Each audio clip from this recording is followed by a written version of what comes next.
بسم اللہ الرحمن الرحیم۔ السلام علیکم ورحمۃ اللہ وبرکاتہ۔ صاحبو، ایک سپیرا دن رات نت نئے اور زہریلے سانپوں کی تلاش میں جنگل، بیاباں، کوہ، صحرا میں مارا مارا پھرتا۔ ایک دفعہ سخت سردی کے موسم میں پہاڑوں میں سانپ تلاش کر رہا تھا کہ اس نے ایک مردہ اژدہا دیکھا جو بھاری بھرکم اور قوی الجثہ تھا۔ اسے خیال آیا کہ اگر اس مردہ اژدہا کو کسی طریقے سے شہر لے جاؤں تو دیکھنے والوں کا ہجوم اکٹھا ہو جائے گا اور لوگوں کے جمع ہو جانے سے میں خوب مال کماؤں گا۔ اژدہا کیا تھا؟ ستون کا ستون تھا۔ سپیرا اسے بڑی مشکل سے اپنی جان جوکھوں میں ڈال کر گھسیٹ کر شہر لے آیا۔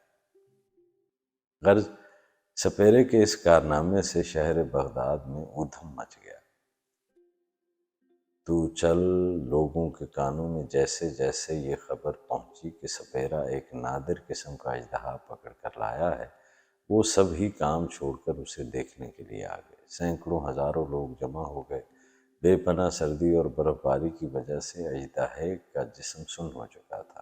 برف سے ٹھٹرنے کے باعث وہ مردہ دکھائی دے رہا تھا۔ ہجوم کی گرمی اور سورج کی روشنی سے اچانک اژدہے کے جسم میں تھر تھری پیدا ہوئی اور اس نے اپنا منہ کھول دیا۔ اژدہے کا منہ کھولنا تھا کہ قیامت برپا ہو گئی۔ بدحواسی اور خوف سے جس کا جدھر منہ اٹھا اسی طرف کو بھاگا۔ جوں جوں آفتاب کی گرم دھوپ اژدہے پر پڑتی تھی توں اس کے جوڑ جوڑ اور بند بند میں زندگی نمودار ہونے لگ گئی۔ مارے دہشت کے سپیرے کے ہاتھ پاؤں پھول گئے۔ اس نے جی میں کہا، غضب ہو گیا، یہ پہاڑ سے میں کس آفت کو اٹھا لایا، اپنے ہاتھوں اپنی موت بلا لی۔ ابھی وہ بھاگنے بھی نہ پایا تھا کہ اژدہے نے اپنا غار سا منہ کھول کر اس کو نگل لیا۔